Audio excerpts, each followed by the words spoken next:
a couple weeks ago, whenever I said we were talking about our shop receptacles, and I said that those MCCs were going to share that receptacle load in the shop. Okay, and if you also remember how we had this section 6 in those MCCs were X'd off, that's because the equipment we're going to put in there is going to hold our shop receptacles. Well, we kind of come over here on this little somewhat one line I'm drawing for you.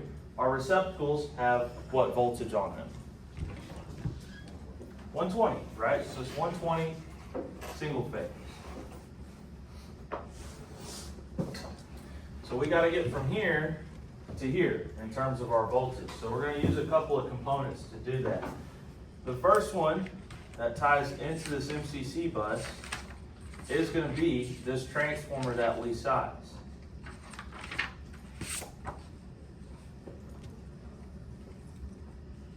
So we're going to size a transformer that goes from 480, 277 down to 208, 120. You might ask, well, why that? Well, because this transformer is then going to feed what we're also going to install today, but that is a panel, and we're going to call that shop receptacle panel number whatever, because each MCC is going to have one. And of course, this is going to have our 208, 120 available in here, and also be a 3-phase panel, but we can just take a single phase of that and run out to our receptacles. Like I said, this is going to be in every single MCC. This is the exact same process. So this is going on inside of section 6 there.